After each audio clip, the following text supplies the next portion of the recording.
Hi everyone, this is Kiyun from the University of Edinburgh, and thanks for your interest in our work. Today we're going to talk about improving efficient 2D backbone-based action recognition models. We're trying to solve a problem of action recognition, and in this task, the input data is a video, and given that video, we need to classify actions that are present. Let me introduce the standard pipelines of this task. This is an example of a 2D action model called TSN. First, we need to sample n image frames from the video, and each of the frame is represented with R, G, and B channels. Each image frame is fed into the 2D CNN model, and each of the 2D CNN model will produce per frame predictions. Finally, the video prediction would be the average of all the frame predictions. By the way, the backbone model has shared parameters, so we don't need to have any different copies of this 2D CNN backbone, which is why it's so efficient. On the other hand, there is a 3D or transformer model, and they utilize all frame spatial temporal features in one model. For example, the 3D CNN will perform 3D space and time convolutions. The model would then produce the predictions in the end. These types of models are typically much more expensive than 2D CNN models. Let's take a look at the performance versus inference time figure. The x-axis of the figure is the inference time in log scale.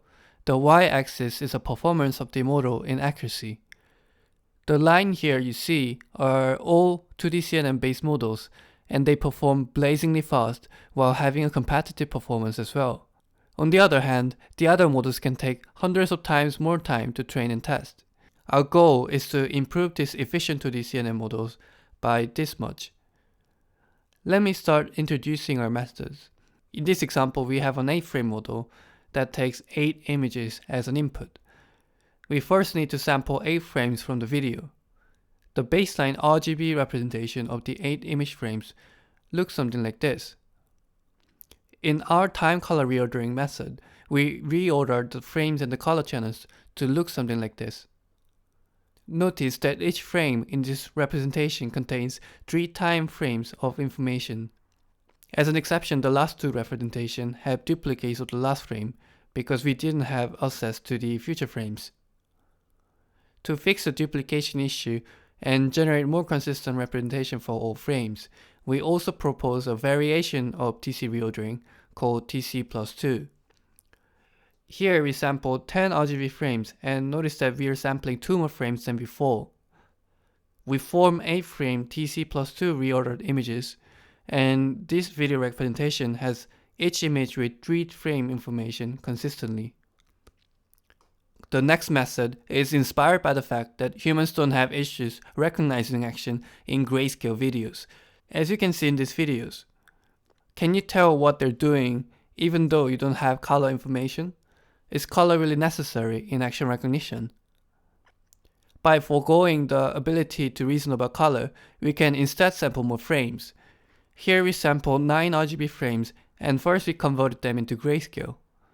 We can stack the 3 consecutive frames to form one grayscale stacked frame. We call this grayscale short-term stacking, or GrayST. This is an example of 3-frame GrayST, and if you have a model that takes 8-frame input, you need to sample 24 frames. This is an example video from something dataset labeled as pushing something from left to right. This is a time color reordered video representation. Imagine you were a 2D model that can only see 1 frame at a time. Is it easier for you to tell which direction the object moves in the TC reordered representation?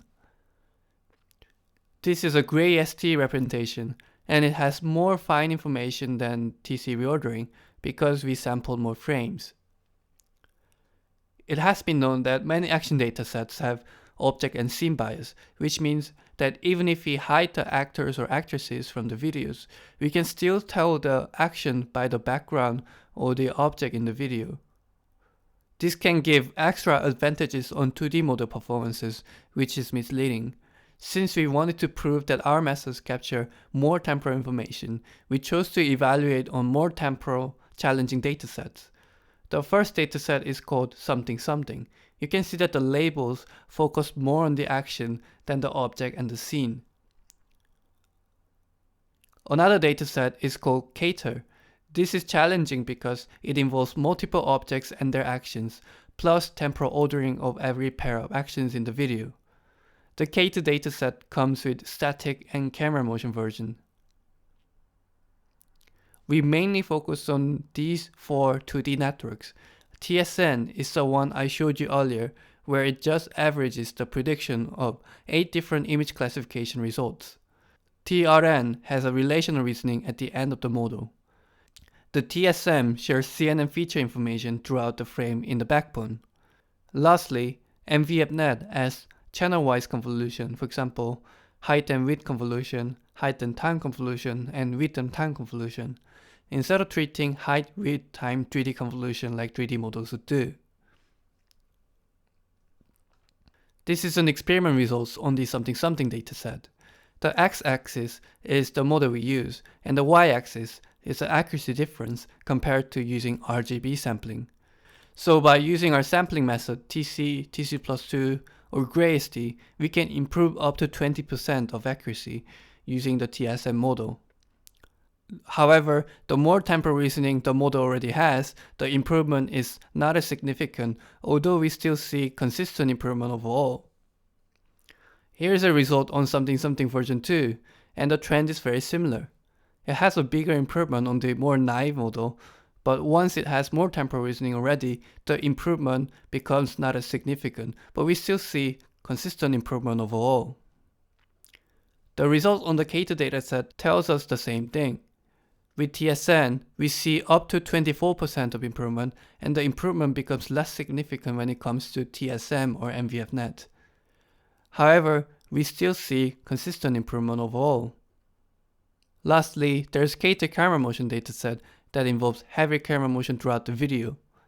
Here we see some of RTC methods fail on some models. However, we observe that the GrayST sampling improves consistently on all models. The decrease in performance is up to 2% and is not as significant as the advantages we saw.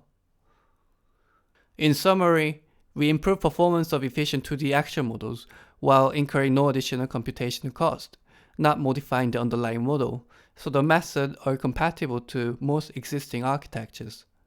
We also show extensive experiment results on several models and datasets to prove the efficiency of our methods.